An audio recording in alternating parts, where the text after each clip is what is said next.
welcome to Advisory. Last week we had a discussion about dreams. We talked about maybe your dream, and you worked on 3 steps that you had to take in order to see that dream become a reality.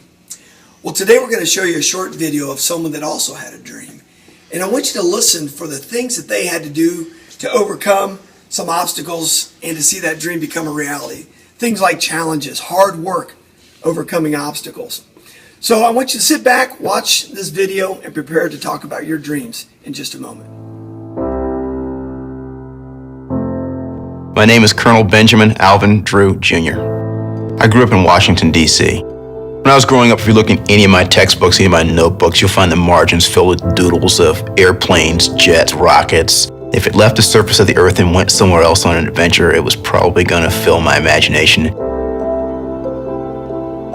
If you weren't going to go to college, then you would go into the service. And for me, I didn't necessarily want to choose between the two, so I tried to do both. My experience in the Air Force is that your competency and your character count, and almost nothing else does beyond that. If you are willing to work hard enough to go do the things necessary to get where you want to go, you can get there. I was flying helicopters in special operations, applied to become a test pilot. I got into the test pilot program. Every 2 years, usually NASA has a levy for astronauts, and every 2 years, test pilots and test engineers apply to become astronauts. So in about the year 2000, I applied to become an astronaut and got accepted. Looking back 11 years later, no, I had no clue as to the magnitude of how much life would change. I don't know if there's anything that can prepare you for leaving the Earth the way you do in a space shuttle. About 10 seconds out, the shuttle main engines ignite.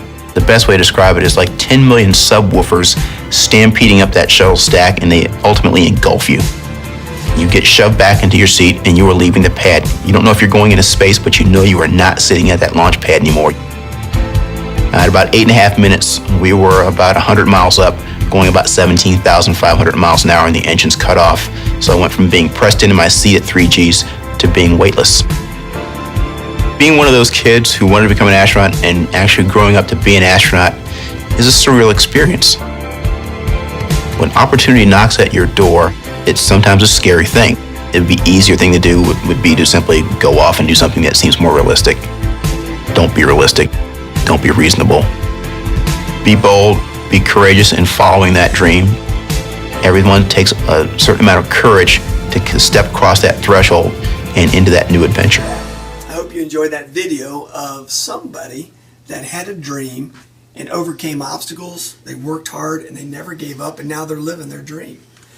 Well, in just a few minutes, you're going to work with your teacher to hone in your dream, something that you want to do, whether that's school or taking an adventure or a job someday, very much like we just watched. So when I hand it to you in just a few minutes, I hope you work hard on this, and we're going to place in the cafeteria hallway, we're going to put your dreams on a wall. Can't wait to see them, and I want you to work hard. Now I want to let you know today, we've got someone here that has a dream that I'd like to maybe help see come true. Dr. Zando,